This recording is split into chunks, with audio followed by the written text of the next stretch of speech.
이제 5째 시간을 시작하겠습니다. 교회의 목자들. 교회의 목자들을 공부할 때에 여러분 잘 아신 것처럼 성경에서 말하는 교회의 목자는 우리가 보편적으로 복수 목회를 하죠. 복수 목회. 복수 목회. 근데 여러분들이 꼭 잊지 말아야 할 게 있어요. 이게 대단히 중요한 건데. 복수 목회할 때에 우리가 알아야 할 것은 뭐냐면,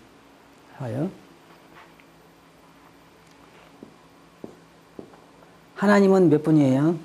세 분이에요. 맞죠? 세 분. 아버지, 아들, 성령. 모두가 다 동등하죠. 동등해요. 복수 목회의 아주 필수적인 요소예요. 하나님은 교회의 복수 목회자들이 은사에 따라서 주님을 섬기도록 했어요. 그런데 우리가 성경에 보면 하나님 아버지, 아들, 성령이 다 동등하지만 거기에 질서가 있어요. 질서가. 아들은 누구한테 순종을 해요? 아버지에게. 성령은 아들의 것을 가지고 세상에 지금 일하고 있단 말이에요. 또 우리가 성경에서 보면 이런 게 있어요. 남편하고 아내 누가 더 높아요? 네? 누가 높아? 같은 거예요, 같아. 남편과 아내가 같다고. 근데 그 역할에 있어서 다르지. 그래서 아내들에게 남편에게 순복하라고 이야기하는 거고, 자녀들에게도 순복하라고 이야기하는 거지, 사실은 남편과 아내가 다 같단 말이에요. 질서상. 아까 이야기한 대로 아버지, 아들, 성령이 동등하시지만 질서상 거기에 하나님 가운데, 삼위 가운데도 질서가 있단 말이에요. 맞아요? 그럼 복수 목회를 한번 보자고요. 교회에는 몇 명, 이제, 몇 명이냐 하는 거에 있다 우리 생각을, 이제 첫째로 이걸 좀 생각해 봐요. 예를 들어서 어떤 사람이 어떤 지역에 나가서 개척을 했어요. 개척을 했으면 목자가 몇 명이에요? 한 명이죠. 한 명이요. 그런데 성경에서 말하는 대로 복수 목회를 하기 위해서 성경에 자격도 안 된 사람을 교회 장로로 세울 수는 없어요. 없어. 그래서 개척한 사람이 교회에 그런 충분히 자격 있는 사람이 일어날 때까지는 혼자 할 수밖에 없는 거예요. 그걸 성경적이 아니라고 말할 수는 없단 말이에요. 그러면은 여기에서 이제 점점 나가서 2사람이 되기도 하고 3사람이 되기도 하고 4사람이 되기도 한단 말이에요. 목회자들이. 그러면 자, 생각해 보자. 말이에요. 여기서 이 복수 목회 가운데서도 질서가 있어야 된다는 거죠. 그럼 누가 이렇게 정해주는 게 아니에요. 질서는 그 가운데서 은사라든지 또한 성숙도라든지 여러 가지 이런 그 분량에 의해서 될 수밖에 없단 말이에요. 그래서 교회는 복수 목회하는 것이 성경적이지만 그러나 그곳에 질서가 없을 때는 뭐가 와요? 혼란이 와. 그리고 교회를 계속 개척해야 돼. 왜? 목자가 3명이면 교회 몇 개? 3개. 4명이면 4개로 갈라지는 왜? 질서가 없으니까 다 자기가 원하는 대로 하고 싶으니까. 그러나 그렇지 않다는 교회는 절대로 그럴 수가 없어요. 그리고 한 가지 이 책에는 별로 이렇게 나와 있지 않은 것 같은데 말해주고 싶은 게 뭐냐면은 우리는 일하는 사람들을 장로라고 부르기도 하고 또 뭐라 불러요? 목자라고 이야기도 하고 그 다음에 또 뭐래요? 감독이라고 이야기도 하고 또 성경에 나오는 거 보면 목사라고 이야기하기도 한단 말이에요. 근데 어떤 사람들은 이 단어에 대해서 굉장히 거부감을 많이 가는 사람들이 있어요. 그러면 우리가 이걸 생각해야 돼요. 장로나 목자나 감독이나 목사나 누구를 두고 한 말이에요? 교회 인도자들을 두고 한 말을 인도자들. 근데 우리 생각해야 할 것은 이 단어는 안 된다, 이 단어는 안 된다 그러기는 어렵죠. 어렵지. 이 단어 왜 우리가 어떻게 어렵다. 이건 뭐 번역이 잘못됐다 그럴 수도 있지만 그러나 생각해야 할 건 뭐냐면 언어라고 하는 것은 뭐예요? 문화적인 영향을 받을 수밖에 없어요. 성경에 봐요. 이스라엘 나라 사람들에게는 장로란 말이 잘 통해. 왜? 그들의 정치 제도가 거의 대부분 그거로 내려왔으니까. 장로가 언급하는 내용은 뭐예요? 의미하는 것은 그 백성의 지도자들이라는 얘기죠. 그런데 왜 감독이란 말을 썼어요? 감독은 물론 하는 일 성격도 있지만은 일반적으로 이방인 지역 교회들에 보면은 목자란 말보다는 감독이란 말보다는 장로란 말보다는 감독이란 말이 더 잘 통해. 문화적인 걸 부인할 수가 없다는. 여기서 강조하고자 하는 건 뭐냐면은 그 문화와 그 시대에 그곳에서 인도자들에 대한 그 언어지 다른 의미가 없다면 이게 보면은 지금 다른 나라에 어떤 나라에 가보면은 여기 말을 하나도 안 써요. 내가 그런 나라를 봤어. 이 용어를 안 써. 목사 말도 안 쓰고 감독이란 말도 안 쓰고 왜냐면 선생이라는 말을 써. 근데 거기는 선생 그러면 그 교회에 일하는 지도자 혹은 다른 지도자의 의미가 있어. 그러니까 선생이라는 말 쓴다면 그럼 그게 잘못됐냐? 한번 대답해 봐요. 여기에서 쓰지 않은 다른 용어로 교회 인도자들을 부르면 잘못된 거예요? 그렇다고 생각을 안 해요, 나는. 언어라고 하는 것은 그 사람에 대한 하나의 표현이지. 그러니까 그 사람을 의미하는 하나의 언어지, 용어지. 그렇지 않단 말이에요. 그러니까 우리가 꼭 목자라 해야 된다. 그럴 수는 없어요. 왜? 장로도 되니까. 그럼 꼭 장로여야만 되느냐? 그것도 아니잖아요. 감독도 되니까. 그러면 감독이라고 부르든 목자라고 부르든 장로라고 부르든 그 의미가 뭐냐면 그 무리를 이끌어가는 지도자들이라는 것을 우리가 생각할 수 있다는 말이에요. 무슨 얘기 알겠어요? 이 말에 뭐 여러 가지 오해가 있을 수 있으니까 한 가지 생각할 수 있는 건 뭐냐면 언어라고 하는 것에는 문화가 거기 베이스예요. 문화가. 여러분 꼭 그거 아셔야 돼요. 성경 용어의 문화가 베이스에 안 베이스예요? 베이스. 예를 들어서 성경에 보면 너희가 거룩한 입맞춤으로 인사하라 그랬죠. 서로. 우리 지금 한국에서 형제 자매들이 거룩한 입맞춤으로 인사해요, 안 해요?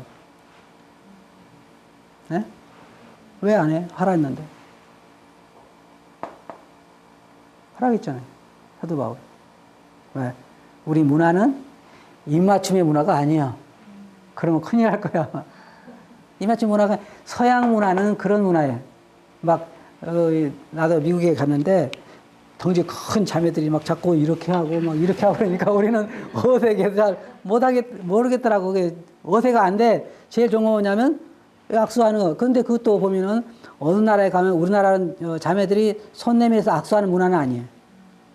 근데 미얀마 가면은 자매들이 나보다 먼저 손을 내밀어. 악수하자고. 그게 뭐예요? 인사에 문화적인 것이 배어있다는 말이에요. 그래서 우리는 모든 것들을 문화적으로만 해결할 수는 없지만, 그러나 성경도 보면 많은 것들이 문화적인 것도 우리가 무시할 수는 없다는 거죠. 예를 들어서, 이스라엘은 무슨 문화냐면 형제 문화예요. 형제 문화. 왜 형제 문화예요? 형제. 왜 형제 문화예요? 나라가 12아들에 의해서 시작된 민족이기 때문에 형제 문화. 그래서 하나님 믿는 사람도 안 믿는 사람 뭐라고 불러요? 형제라고 불러. 그 여러분이 사도행전을 보면은 사도들이 전도할 때 형제들아 그렇게 전하죠. 누구한테 형제들아 그랬어요? 안 믿는 사람들한테. 그 안 믿는 사람들은 사도 바울이나 이런 사람들 뭐라고 그래? 사도들한테 형제들아 그럼 우리가 어찌할꼬? 그 문화 자체가 형제 문화란 말이에요. 그걸 이해하는 게 필요해요. 우리가 이제 그건 그 정도로 하고요. 이건 또 하루 종일 해도 끝이 없는 얘기니까 그냥 하고, 자격에 대해서 볼 때 첫째로 자격에 있어서는 소명, 두 번째로는 뭐냐면은 뭐예요? 인격, 세 번째로는 성경 지식, 네 번째로는 풍부한 경험. 이게 목자의 자격이라고 이야기할 수 있어요. 맞다고 생각돼요? 이 소명은 뭘 말하냐면 하나님의 부르심을 말하는 거예요. 예를 들어 사도 바울이 소명을 받았죠. 위에서 하늘로부터 부름을 받았어요. 이것은 우리가 오늘날 말하는 것처럼 나는 소명을 그렇게 생각해요. 뭐 말씀을 받았다든지 하늘에서 소리를 들었다든지 그런 건 나는 그렇게 크게 중요하게 생각하지 않아요. 뭐가 중요하냐면 그 마음 속에 하나님께서 영혼들에 대한 양들에 대한 무거운 짐을 주신단 말이에요. 짐. 양들을 돌아보지 않은 그런 무거운 짐. 하나님께서 자기를 부르신 그 소명이 그렇게 많이 와 닿아요. 이게 없으면 이 목회 일을 계속 할 수 없어요. 교회에서. 왜? 교회 일이 어때요? 즐거워요? 재밌어요? 아니, 그렇지 않아요. 나는 내가 목회자가 안 됐더라면 얼마나 좋았을까 생각을 해봐요. 편하잖아요. 교회에 참석하고 그냥 집에 가고 그렇게 살아서는 안 되지만 오늘날 나는 그래서 교회 하면서 마치 꼭 학원 한 것 같아. 학원 하는 사람들은 학생들 태우고 가죠. 잘못 가르치면 어떡해? 학원 옮겨? 옮기지. 그렇다고 또 간다고. 소명이 있어야 목회 일은 지도자로서 일을 할 수가 있어요. 소명 없으면 안 돼. 이거 없으면 끝까지 나중에 이거 없는 사람은 뭐가 되냐면 직업이 돼요. 틀림없이. 왜 해? 소명이 없는데 왜 직업이지? 먹고 살려고. 이 소명은 하나님께서만 주시는. 그래서 디모데전서 3장에 보면은 거기에 감독의 직분을 사모한 자는 선한 일을 사모한다 함이로다. 선한 일. 뜻하면 하나님께서 그 소명을 주셔야 된다는 거예요. 소명. 이거 없으면 절대로 일을 해서는 안 될 사람. 봐요. 돈 때문에 일을 하면 돈 적게 주면 하겠어요? 안 하겠어요? 안 해. 명예 때문에 하면은 명예스러운 일 같으면 되겠지만 받는 게 명예만 받는 게 아니라 맨날 어려움 당하면 안 하지. 할 이유가 없는 거예요. 소명이 아니면 할 이유가 없는 거라고 이게. 근데 많은 사람들이 목회 그러면은 왜 하려고 그래? 딴 생각을 해. 그 세상적 성공한 목사들. 그것은 목회의 주된 동기가 아니에요. 이게 한 가지 동기가 있다면 사도 바울 그러잖아요. 나의 달려갈 길과 주위에서 그 받은 뭐라 했어요? 사명. 그것을 마치려 하면은 나의 생명을 조금도 귀한 것으로 여기지 않는다. 그 사명이 하나님께 받은 그 소명. 주님이 그랬잖아요. 이는 이방인에게 복음을 전하게 택한 나의 그릇이다. 그런 하나님으로부터의 소명이 없이는 절대로 목회 일을 제대로 할 수가 없다. 그렇지 않으면 직업이 되거나 사업이 되거나 그렇게 변경될 수밖에 없고 외식자가 될 수밖에 없어요. 이게 소명이 없으면. 그러니까 소명이 꼭 있어야 된다 하는 거예요. 소명이 없는 자가 신학교 나오고 공부를 했다고 해서 봐요. 여기 보자고. 소명이 없는 자가 인격도 되고 성경 지식도 많고 경험도 풍부하다 목회할 수 있냐? 안 돼. 안 돼. 원동력이 없는데 그 일을 하고자 하는 열정이 없는데 안 되지. 지금 웬만한 목회자들보다 훌륭한 인격 가진 사람 많잖아요. 성경 지식은 또 신학교 교사들이 더 잘하지. 또 많아. 경험도 그렇고 하지만 그렇다고 해서 일할 수 있는 것은 아니라요. 소명이 꼭 있어야 된다. 이것만이 계속 일할 수 있는 원동력이 되니까. 넘어질 때도 왜 일어나? 소명이 있으니까 일어나고. 또 성공했을 때도 소명이 있으니까 겸손하게 낮출 수가 있고. 이게 대단히 중요한 거예요. 그 다음에는 소명만 있으면 되느냐? 그렇지 않아요. 인격이 돼요. 사람이 먼저 돼야지. 그러잖아요. 소명이 있는데 인격이 없으면은 일을 망치기가 참 쉽죠. 쉽다는데 인격을 어디서 배워요? 그러니까 일꾼은 절대로 하루아침에 되어지질 않아요. 언제부터? 우리 같은 경우 보면 우리 아이들 같은 경우는 주일학교 때부터 관심 있게 본 거라. 주일학교 때부터 이렇게 지켜보고 또 중학교 때, 고등학교, 대학교 때. 그리고 이건 굉장히 인내심이 필요한 거예요. 왜? 몇 년을 투자해야 되니까. 오랜 기간을 투자해야 되는 거예요. 한 일꾼을. 우리가 보통 사회에서 한 사람을 사회인으로 세우기 위해서 몇 년을 투자해요. 지금은 뱃속부터 해. 뱃속부터 뭐 무슨 음악, 태교 음악? 음악도 들려주고 책도 읽어주고 그래가 시작해서 나오자마자 벽에다가 막 뭐 그림 붙여놓고 보게 하고 막 그러잖아. 그리고 나서 유치원 보내지 초등학교, 중학교, 고등학교, 대학교, 대학원 그렇게 해가지고 보통 20년 가까이 세상에서 공부를 한 다음에 직장에 가서 내보내는 거예요. 그래도 만족지 않다고 그러죠. 이것도 맞죠. 이것도 하루아침에 되지는 게 아니야. 절대로. 하루아침. 인격을 어렸을 때부터 계속해서 좋은 인격자가 되도록 훈련을 시키는 게 필요하다는 거죠. 그리고 해보니까 본 바탕이 안 좋은 사람이 있어. 여러분들 성경에 보면은 자갈밭도 있고 풀밭도 있고 길가도 있고 좋은 밭도 있다는 것처럼 이 자갈밭 이런 사람들을 해서 하기는 참 쉽지 않아요. 어려워요. 물론 안 된다는 건 아니에요. 고통이 그만큼 따르는 것이지. 그래서 인격자로 잘 개발시켜야 된다. 오랜 세월이 필요하단 말이에요. 그 다음에는 성경 지식. 여러분 이런 사람 봤어요? 영어를 모르는 영어 교사. 본 적 있어요? 그렇다면 불행이지. 그죠? 우리 학교에 영어를 모르는 사람이 영어 교사로 왔다 그러면 누가 불행해요? 학생들이 불행하지, 학생들. 그래서 적어도 교회에서 목회하는 사람이라고 하면 성경에 대해서 어떻게 해야 돼요? 능해야 돼. 그래서 디모데전서에도 말하는 거예요. 잘 가르칠 수 있어야 된다. 뭘 가르쳐? 하나님 말씀을 잘 알아야 가르치지. 근데 이런 기본적인 지식이 없이 우리가 어떤 걸 가르칠 때는 많은 착오를 일으키고 많은 사람들이 상처를 갖다 준단 말이에요. 네. 의사가 의대에서 공부를 해본 적이 없어. 그리고 이제 병원을 개업했어. 그럼 가고 싶은 사람? 아무도 안 갈 거예요. 아무도. 그래서 성경에 대한 지식이 풍부해야 된다.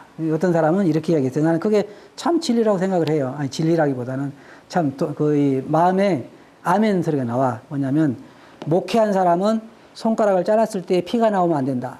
여기서 성경이 줄줄줄줄 나와야 된다. 그 말이 참 일리가 있어요. 그게 말이. 적어도 창세기로부터 계시록까지 어느 정도 성경 전체가 머릿속에 들어있어야 돼. 어느 조각이 어디가 있는지 알아야 되고. 그래서 성경을 잘 해야 된다. 그러면 이것을 어디서 훈련을 시켜요?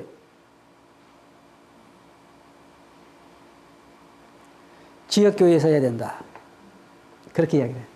그럼 지역교회에서 충분히 가르칠 수 있어요? 그게 문제지, 이제. 가르칠 수 있는 곳 같으면 다행인데, 없는 곳 같으면 거기서 배울 수가 없단 말이에요. 이것은 어디든지 성경에서 말하는 지식을 잘 가르쳐주는 곳에 가서 배우도록 하면 좋다고 나는 개인적으로 생각을 해요. 이걸 반대하는 사람도 있어요. 그러면 자기들이 가르쳐야지. 그러잖아요. 자기들이 가르쳐야 돼. 어떻든 한 가지 분명한 것은 일꾼은 이 네 가지를 안 가르치면 일꾼이 될 수가 없어. 물론 이렇게 안 하고도 일꾼 된 사람이 많아. 그러니까 많은 뭐가 와요? 부작용이 오는 거예요. 내 자신도 그런 고백을 할 수밖에 없어. 주님께서 제자들을 3년 반을 양육을 시켰잖아요. 어떻게? 주님보다 더 좋은 교사가 어디 있어? 우리는 그러잖아요. 만일 이제 어떤 사람이 그러거든요. 맥도날드 하는데 배웠다. 아유, 참 좋았겠다. 그러잖아요. 바울에게 배웠다 그러면 더 좋아. 주님에게 직접 배웠다 그러면 그럼 말할수록 좋은 거지. 근데 제자들은 3년 반 가까이를 주님에게 배웠다고. 주님에게. 밤에는 안 배웠어요? 밤에도 배웠어. 낮에도 배우고 밤에도 배우고 계속 따라다니면서 목격하고 경험하고 보내고 체험하고 그렇게 배웠다면 주님이 3년 반 가까이를. 왜 주님은 그러면 그냥 제 딸을 불러가지고 너희가 내 증인이 되라 그러고 가시지 왜 3년 반을 체계적으로 가르치냐? 교육이 필요하다. 교육 자체가. 인격적으로 가르치고 소명은 주님이 불렀으니까 소명 없다고 말할 수는 없지. 제자들은. 인격적으로도 가르치고 성경 지식을 그들에게 잘 가르쳤단 말이에요. 그 성경에 보면 주님이 사람들하고 보내는 시간보다 제자들하고 보내는 시간이 훨씬 더 많다는 거예요. 제자들을 가르치기 위해서. 이거 필요해요. 그래서 나는 우리 교회에서 충분히 이걸 가르칠 수 없었기 때문에 충분히 가르치는 것도 있는 곳에 보낸 거란 말이에요. 이걸 거기서 가르치는 건 아니에요. 경험은 어때요? 풍부한 경험. 그거 필요하지. 우리 애들 거기를 이제 공부를 보내기 전에 회사 생활을 2년 동안 시켰어요. 우리 생각할 때 대학 졸업하면 바로 보내면 더 빠르잖아요. 그래서 2년 동안 직장을 보낸 거라고. 왜 그러냐면 경험을 해봐야 돼. 이 다음에 성도들하고 생활할 때 직장 생활이 얼마나 어려운 것도 알아야 돼. 그렇잖아요, 경험을. 그래서 치열한 영업사원들 이런 것도 해보고 그래가지고 얼마나 어려운가를 배운 거란 말이에요. 그리고 그런 사회적인 경험뿐만 아니라 교회에서도 오랫동안 교회 안에서 경험을 통해 배워야 된단 말이에요. 목회에 대한 거, 성도를 대하는 걸 배워야 된단 말이에요. 이런 자격을 갖춘 사람이 목회할 때는 어떠리라고 생각을 해요? 난 그 교회는 행복하다고 생각해요. 양들이. 이런 과정이 필요해요. 그런데 이제 우리가 예를 들어서 나는 개인적으로 우리가 꼭 어떤 신학교를 가야만 목자가 될 수 있다. 그것은 성경적이 아니라고 생각해. 하지만 어떤 과정을 통해서든지 이런 자격을 갖춰야 한다는 것은 성경적이라고 생각해요. 그러면 우리가 어떤 모자란 부분에 있어서는 보내서 배우게 할 수도 있어요. 인격적으로 가르쳐줬으면 인격 잘 배울 수 있는 데 가서 배우도록 보낼 수도 있고, 지식적으로 못 배우면 우리가 잘 가르쳐줬으면 여기 보내서 가르칠 수 있단 말이에요. 그래서 전체적으로 우리가 이런 면에 있어서 소명은 가르칠 수가 없지만 이런 건 우리가 훈련을 통해서 충분히, 그러니까 성경에도 장로나 감독과 이런 사람들은 이제 20대가 될 수는 없잖아요. 이런 것들을 갖춰야 하니까. 그래서 이런 자격을 갖춘 사람들이 이제 하게 되는데, 그러면 교회 목자는 어떻게 세울 것이냐 하는 게 이제 우리가 또 생각하게 되죠. 제일 좋은 방법이, 우리가 성경적으로 보는 방법이 이렇게 생각할 수 있어요. 맨 처음에 교회 목자들, 사도들을 세운 분이 누구예요? 주님이죠. 주님이 12제자를 세웠어. 이 12제자들이 나가서 전도해서 교회를 세우고 나서 교회의 장로들을 세운 사람이 누구예요? 사도들이에요. 사도들이란 말이에요. 그리고 교회의 장로들을 세우면서, 목자들을 세우면서, 감독들을 세우면서 분명하게 뭘 이야기했냐면은 자격을 이야기했어. 자, 그런데 자격을 이야기했으면 이게 굉장히 중요해요. 어떤 사람들은 목자는, 일꾼은 하나님이 세운다. 맞아요. 왜? 아까 뭐가 있었어요? 소명이 있어요. 그러면 그 사람이 하나님에게 부름을 받은 일꾼이라는 것은 무엇으로 알 수 있어요? 이걸 보면 알아. 그렇잖아요. 이걸 보면 알아. 왜? 하나님 이것으로 하라고 했으니까. 내 마음대로 세우는 것이 아니라 하나님께서 사도 바울을 통해서 디모데전서 3장에서부터 또 디도서에도 말하고 있으니까, 집사의 자격에 대해서 말하고 있고 장로의, 일꾼 혹은 목자의 자격에 대해서 말하고 있으니까 이 말하고 있는 사람을 자격을 맞춰보면 안단 말이에요. 거기 보면 뭐예요? 집사들도 뭐 일구이연을 하지 않냐고, 돈을 사랑치 않고 뭐 이런 여러 가지 자격, 이 자격을 갖춘 사람들을 우리가 교회에서 세울 수 있는데 누가 세우냐? 일반적으로 우리가 성도들이 투표해서 세우는 건 아니에요. 그럼 아까 얘기한 대로 먼저 된, 예를 들어 선교사가 한 사람이 간다. 그럴 때는 선교사가 전도해서 이렇게 교회를 세울 수 있단 말이에요. 그러면 이 교회 선교사가 이 중에서 이 자격이 된 사람을 교회 목자로 세우고, 그러면 이 사람들이 또 개척할 거 아니에요. 그럼 개척하면 이 목자들이 이들을 목자로 세워서 내보내고, 그러면 목자들에 의해서 목자들이 세워질 수 있는데, 성경적으로 보면 그것이 안 되면은 어때요? 만약의 경우에 각자가 자기가 소명을 받고 자기가 나간다 그럴 때는 문제점이 돼야 안 돼. 봐요. 고린도 교회, 골로새 교회 다 누가 장로들을 세웠어요? 자기들이 세운 거 아니야? 사도 바울이 가서 세우고 사도 바울이 보낸 디도가 세우고 디모데가 세우고 그랬지 자기들이 세운 게 아니란 말이에요. 그래서 스스로 나는 일꾼이다 그럴 수는 없는 거예요. 성경에 보면 그러니까 우리도 만약에 성경적으로 한다 그러면은 그렇게 먼저 된 사람들이 충분히 아까 이야기한 대로 4가지 자격, 소명을 확인해보고 그 다음에 인격적으로나 그 다음에 지식적으로나 성경에 대한 지식이나 경험이나 모든 것들을 봐서 그들을 목자로 세워야 된단 말이에요. 그러면 이렇게 되면 어떤 일이 있어요? 아무나 자기가 목자라고 나설 수는 없는 거예요. 근데 충분히 검증을 거쳐서 이들을 세우기 때문에. 그래서 어떤 사회든지 어떤 교회든지 자기 마음대로 자기가 소명받았다고 자기 마음대로 자기가 목자가 된다고 하는 것은 나는 개인적으로 성경적이라고 보질 않아요. 교회를 볼 때.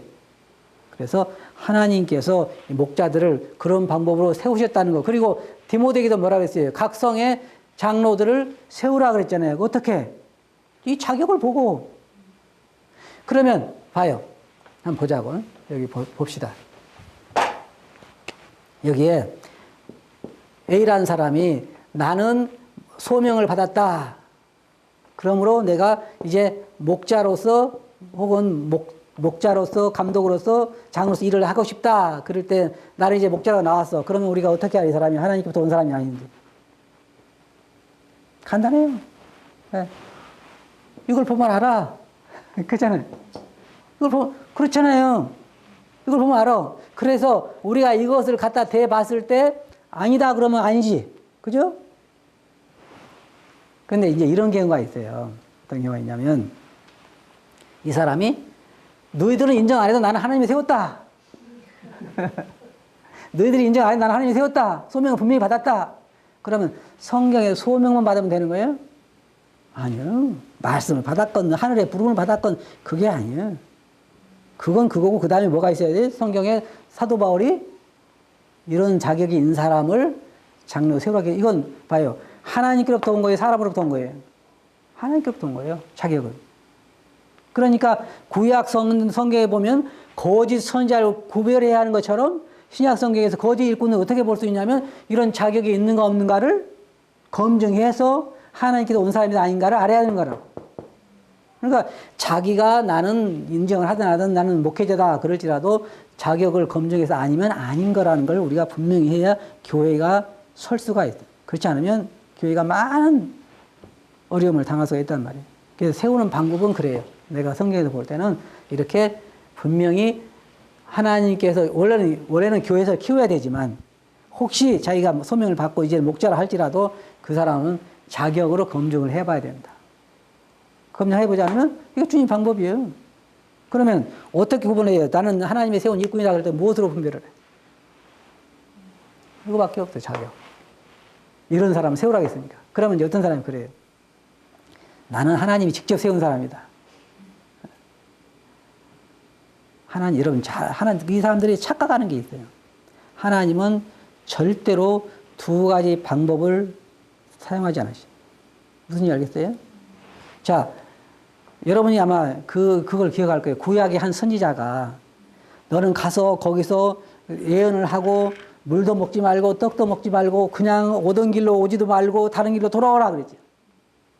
그렇게 하고 돌아오려는데 어떤 늙은 선지자가 와가지고 뭐라 그랬어요? 하나님께서 내게 말씀하셨는데 떡도 대접하고 쉬었다 가라겠다. 그 말을 듣고 거기서 했어. 그러다가 어떻게 죽었지. 하나님 그런 분이 아니란 말이에요. 하나님이 사도 바울에게 이런 자격이 있는 사람을 장로로 세우라 그랬으면은 틀림없이 그렇게 해야 되는 거지. 다른 길을 하나님은 허용할 수가 없어요. 허용할 수가. 그렇지는 않아요. 어떤 사람이 그러더라고요. 자기는 지옥에 갔다 왔대. 그래서 그게 왜 틀리냐? 하나님께서 거지 나사로와 이런 경우를 보면 거기서 여기를 가고도 할 수 없고 거기서 여기 오고자 하되 올 수가 없느니라 그랬어. 근데 자기는 특별 케이스래. 그러면 맞아요, 안 맞아요? 그럴 수가 없는 거예요. 절대로 성경은 두 가지 길을 하나님 그렇게 안 하셔. 이쪽, 그래, 너는 급하니까 너는 그 일꾼이 안 돼도 그렇게 하라. 그럴 수는 없는 거예요. 이걸 왜 꼭 기억해야 돼요? 자격을 검증해서 해야 된다. 오늘날 많은 교회들이 문제가 일어나는 게 뭐냐면 자격이 뭐예요? 자격 미달이라. 네. 어떻게 목사가 돼가지고 나 이야기 들어보니까 참 성공했대. 뭐 몇 억짜리 스포츠카를 타고 다니면서 그거 그런데 그렇다는 생각지 않아요. 교인들이 뭐 사줬다고 그러고 뭐 방탄차를 타고 다니고 뭐 그런다 그러는데 아니 목자가 왜 방탄차가 필요해? 경호원 뭐 보디가드도 10명이나 데리고 다닌다고. 확실한 일은 소문이 잘 모르지만은 그렇게 다 뭐냐 이걸 볼 때는 아니라는 거예요. 아니라. 우리가 뭘로 알아요? 무엇을 근거해서 하나님께서 말씀하신 자격의 경우를 우리가 알 수 있다는 거죠. 그 다음에 우리가 생각할 수 있는 것은 아까도 대강 이야기했지만 어떻게 이런 목자들을 키울 것이냐. 키울 거냐. 이건 교회가 장기적인 계획을 갖지 않으면 안 돼요. 저는 이제 시골에서 목회를 하기 때문에 시골 교회의 가장 큰 문제는 일꾼이 부족하다는 거예요. 네, 조금 일할 만큼 키워놓으면 어디로 가? 서울로 가, 서울로. 아니면 딴 데로 가고. 나는 도시에서 일꾼들 키워가지고 시골에 가 도와주라고 보낸 경우는 못 봤어. 아직까지. 그러면 이제 그 일꾼이 없으니까 계속 기도하는데 어떻게 기도하냐면 주여 일꾼을 보내주소 그런 기도를 해요. 시골에서. 근데 어느 날 내가 기도를 하다 보니까 문득 내 마음에 어떤 생각이 드냐면은 이런 생각이 들어요. 봐요. 서울, 예를 들어서 북부교회에서 일꾼을 키웠어. 20년을 들여가지고. 막 일꾼은 절대로 하루치면 안 되니까. 맞아요? 한 사람, 사회의 지도자를 만들기 위해서는 수십 년이 필요하듯이 일꾼도 제대로 된 일꾼을 만들려면 수년이 필요하단 말이에요. 그냥 저절로 된 일꾼은 있어요, 없어요? 없어. 절대로 없어. 다 양육된 일꾼이에요. 그러면 서울 북부교회에서 한 사람을 잘 20년을 들여서 키웠어. 그러면 육평 보내줄 것 같아요? 안 보내줄까? 안 보내줘. 그러면 나는 일꾼을 보내달라고 기도하면은 사실은 가만히 생각해 보니까 내가 도둑놈 같더라고. 왜? 남이 키우는 사람을 달라는 거지. 그러면서 생각할 때, 아, 일꾼은 키워야 되는구나. 그리고 내가 해야 되는구나 생각을 해서 일꾼 양육을 시작하게 된 거라. 그러니까 이제 벌써 몇 년이 오래 전부터 시작했는데 지금 열매가지 아직도 지금 하고 있지만 맺어지는 거잖아요. 그처럼 일꾼은 그렇게 장기적인 계획을 가지고 키워야지. 먼저는 뭐예요? 그 제목을 발견하고 제목을 다듬고 이런 과정이 필요하단 말이에요. 이게 우리 집에다 과일나무를 몇 개 심어놨는데 성격 급한 사람은 못 심었어. 왜냐면 당장 내년에 열렸는데 안 열려? 그럼 몇 년을 기다려야 돼. 적어도 과일나무 심으면 3년 이상 기다려야 돼. 그러니까 어때요? 기다리고 싶어요? 안 기다리고 싶어요? 당장 내년에 따먹고 싶은데. 안 된다고. 나무 하나도 적어도 수년을 기다려야 열매를 먹을 수 있는 것처럼 일꾼도 하루아침에는 되지 않는다. 그러니까 각 교회가 자기 교회가 안 되면 다른 교회의 도움을 빌려서라도 세계적으로 자기가 못하면 다른 데 보내서라도 위탁해서라도 우리 위탁교육이라는 걸 시키잖아요. 그래서 그렇게 해야 된단 말이에요. 그래서 우리도 이제 일꾼들을 키우고 보내면서 어떤 일이 있었냐면 조건을 제시했어요. 교회에서 너희들을 필요를 공급해서 학자금도 대고 해서 공부를 시키는데 그 조건이 뭐냐면 꼭 여기 와서 목회를 해야 된다는 조건이다. 키워가지고 북부 보낼 수는 없잖아. 딴 데 보낼 수 없고. 예? 그래서 이제 그런 이야기를 했는데 어떻든 여기서 우리가 배울 수 있는 건 뭐냐면 목자들은 철저하게 교회에서 체계적인 계획에 의해서 양육되고 세워져야 된다 하는 거예요. 여기 어떤 교회, 미국의 어떤 교회 가봤더니 이렇게 일꾼들 회의를 하더라고요. 회의를 하는데 나도 여기 앉아 있었어요. 여기 앉아 있었는데 한번 이제 참관을 했지 나는. 근데 여기는 현역들이에요. 현역 목자들. 여기서 쭉 지금 교회 일에 대해서 또 의논을 하고 토론을 해. 결정하고 그러기 위해서. 여기는 누가 앉아 있냐면은 후보자들, 목회 후보자들, 그리고 은퇴자들 이렇게 앉아 있더라고 여기에. 이 사람들 뭐 하는 사람들? 뒤에서 보고 배우는 사람들이고, 그 다음에 조언하는 사람들이라고. 이 사람들은 현역으로서 이렇게 교회 일을 결정하는 사람들이고. 이 사람들이 뭘 배워요? 여기서 어떻게 결정하고 어떻게 하는 걸 배우고, 또 여기서 1대1로 현재 일꾼들이 연결돼 가지고 한단 말이에요. 그게 참 좋은 일꾼들이 훈련되고 있어요. 스트라크 형제 있는데 이렇게 하고 있는데 보니까 이게 키우고 있잖아요. 일꾼을 키우고 있잖아요. 이 키우고 있으면 뭐예요? 소망이 있다는 거지. 세월은 금방 가잖아요. 근데 그렇지 않은 데는 또 그렇지 않은 대로 잘 해 나간다고 하니까 잘 모르지만 어쨌든 그렇게 체계적으로 키우지 않으면 안 된다는 거죠. 여기 보면 또 목자들도 교회에서 이러게 돼요. 목자들이 해야 하는 일이 양들을 제일 중요한 일 중 하나는 뭐예요? 먹이는 일이에요. 두 번째로는 뭐냐면 보호하는 일, 인도하는 일을 한단 말이에요. 그러면 먹이기 위해서 어떻게 해야 돼요? 잘 준비해야지. 요리가 어때요? 요리 솜씨가 좋아야 한단 말이에요.